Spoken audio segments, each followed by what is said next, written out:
আসসালামু আলাইকুম দর্শক, আমরা চলে আসছি লক্ষ্মীপুর জেলার রামগঞ্জ থানা উত্তর হাজিপুর আলী বুয়া বাড়িতে। দর্শক, ইনি একজন গৃহিণী যিনি 10 থেকে 12টা ছাগল পালন করতেন। যার মধ্যে 2টা ছাগল এই মুহূর্তে খামারে আছে, আর 10টি ছাগল ডাক্তারের ভুল চিকিৎসার কারণে মারা গেছে। যখনই সুইটা দিয়েছে, দেখাচ্ছি, আমি আপনাদেরকে দেখা যাচ্ছে কিনা জানি না, আমি আপনাদেরকে স্ক্রিনে দিয়ে দেবো। এটি মূলত গরু, মহিষ বা হাতিকে মারার জন্য এই সুইগুলো প্রযোজ্য, কিন্তু ডাক্তারের সেই সুইটা ছাগলকে দিয়েছে। যেটা দেওয়ার কথা বুকে সামনে, সেটা দিয়েছে পাছায়, আর সাথে সাথে জায়গায় কিন্তু একটি ছাগল মারা গেছে বলে ওনাদের অভিযোগ। চাচি, এখন কি বলবেন আপনি, বলেন। বাবা, আমরা কেনে চললাম, কেনে খাই মাঙ্গে এটার উপরে তো নির্ভর ছিল। আমরা এই কোনো রকমে চলি ইরি খাইতাম। আমি চা জানি এক কাপ চা খাই, বনকাল কাঁ দেখো এক কাপ চা খানার তো আমার এই কোনো জোগাড় নাই। এত কর্ম করতাম আর না, যে এগুলো পালি ডালি ওকে দুটো বেশি কিনে একটু চলি ইরি চা খাই আঙরে আঙু উৎখাত না, আঙরে কিন্তু জরুরি করে খাওয়াইব। তাহলে আমরা কীভাবে চললাম, কীভাবে আমরা বাচ্চাম আঙ্গরে এই ঘরটা আমরা একটু দেখাই দেন। আমরা কেমনে খাইয়াম? আমরা তো খানবা দিয়ে তো মরি যাই আমি। কৃষক বাঁচলে বাঁচবে দেশ, এই তো আমার সোনার বাংলাদেশ। আমরা লক্ষ্মীপুর জেলার রামগঞ্জ থানার যারা দায়িত্বরত আছেন পশু বিভাগের, আপনাদের কাছে অনুরোধ করব এই অসহায় পরিবারটির পাশে দাঁড়ানোর জন্য, এবং যে ডাক্তার ভুল চিকিৎসা দিয়েছেন সেই ডাক্তারকে আইনের আওতায় নিয়ে আসার জন্য, এবং যে ডাক্তারের পারমিশন আছে কিনা বা সরকার অনুমোদিত কিনা সেই দিকে লক্ষ্য রাখার জন্য অনুরোধ করব।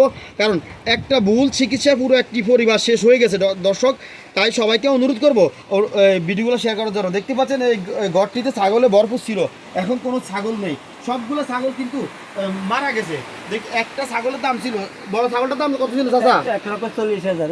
ওটা বেটা ছাগল, ওটা বেটা ছাগল ছিল, ওটা আমি 20 দিতাম। আর তুই দিকে যান, ওটার দাম কত ছিল? 1,40,000 টাকা ওটা বেটা ছাগল, ওটা আমি 20 দিতাম। 1,40,000 টাকা মূল্যের ছাগল ছিল। টোটাল সবগুলো ছাগলের দাম ম্যাক্সিমাম 4 থেকে 5 লক্ষ টাকার উপরে দাম আছে। দর্শক, আমরা প্রশাসনকে অনুরোধ করব এই অন্তত এই অসহায় পরিবারটির দিকে তাকিয়ে ডাক্তারকে আইনের আওতায় নিয়ে আসে জিজ্ঞাসাবাদ করে এই পরিবারটির ক্ষতিপূরণ দেওয়ার জন্য আমরা অনুরোধ করব। প্রিয় দর্শক, আমরা দেখি হাতুড়ি ডাক্তারের কোনো অভাব নেই, যাদের ভুল চিকিৎসা আমরা দেখেছি বিভিন্ন জায়গায় পশু পাখি মারা যেতে।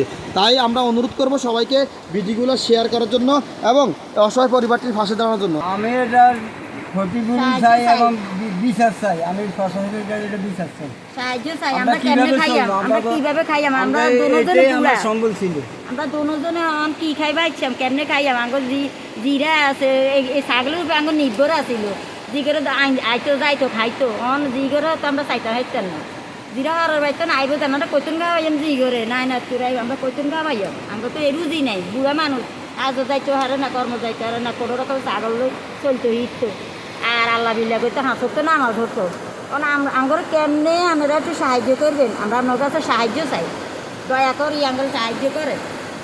প্রিয় দর্শক, সবাইকে অনুরোধ করব ভিডিওগুলো শেয়ার করার জন্য, এই অসহায় খামারির পাশে দাঁড়ানোর জন্য, এবং প্রশাসনকে অনুরোধ করব যে ডাক্তারের ভুল চিকিৎসায় চাচা ক্ষতিগ্রস্ত হচ্ছেন তাদেরকে ক্ষতিপূরণ দেওয়ার জন্য এবং ডাক্তারকে আইনের আওতায় নিয়ে আসার জন্য।